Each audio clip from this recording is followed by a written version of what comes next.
verdade, irmãos, na verdade, as orações de Paulo são cheias de teologia. Você não pode ler as cartas de Paulo, nem a oração de Paulo, e você passar batido.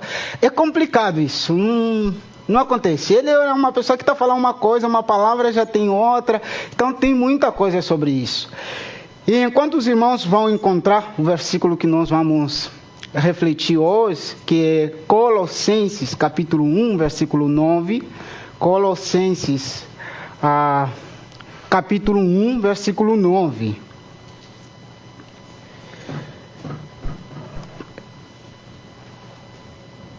O tema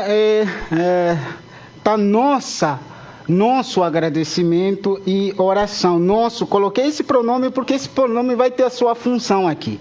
Mas também porque eu sinto que também é a minha oração para a igreja, para a nossa comunidade. Por isso coloquei nosso, me incluindo com Paulo também junto, né? Ganhando um pouquinho de moral, né? Irmãos, enquanto estão achando, Paulo sempre, isso já disse, sempre orava pelas pessoas que ele escrevia as cartas. E geralmente, no princípio e no final das suas cartas. No princípio das suas cartas, antes de começar a falar qualquer coisa, ele orava.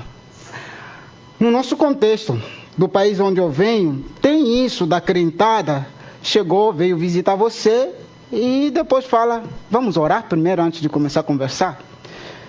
Aí eu não sou tão crente assim, a ponto de começar uma conversa orando. Isso me incomodava realmente, fala a verdade. Eu oro antes de comer, isso é verdade. Agora, o cara é tão crente que veio me visitar na minha casa antes de começar a conversar, e tudo que vamos falar pra mim é coisa tal, mas ele fala, vamos orar primeiro. Meu Deus, cara, espiritual demais. Mas Paulo tinha esse hábito, de orar antes de começar a falar sobre o que ele vai falar nos seus recipientes, né?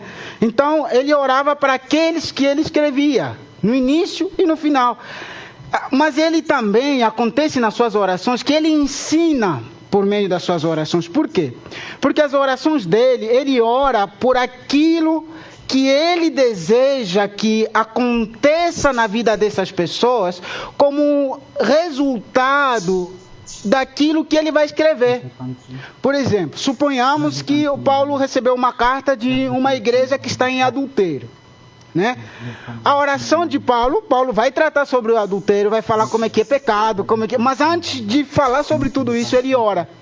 E a oração dele sempre é, por exemplo, ele vai orar assim: eu agradeço pela igreja de tal que conseguiu receber o evangelho de Cristo Jesus. O cara está em pecado, mas o Paulo ainda vai agradecer sobre isso. Ele é assim, não é alguém igual nós, ou igual eu. Se você está nessa situação, eu vou direito e... Não, Paulo ainda agradece pela vida do malandro.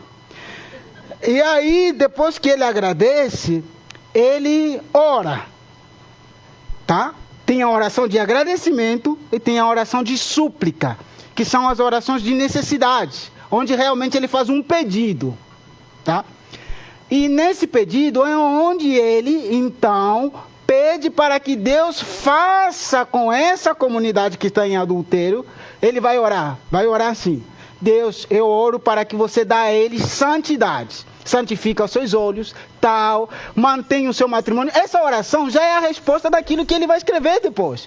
Porque ele depois vai falar, não andem em adultério, adultério está entre os mandamentos, desmandamentos. Ele vai falar tudo isso. Mas antes de falar, ele ora. E essa oração dele é o resultado daquilo que ele vai falar. Então, isso nos faz lembrar que Paulo não confiava em sua filosofia e a sua capacidade de convencer as pessoas dos seus erros ou dos desvios que estão. Paulo sabia que se Deus, através do Espírito Santo, não tocar no coração dos seus leitores, os seus ensinos seriam vãos.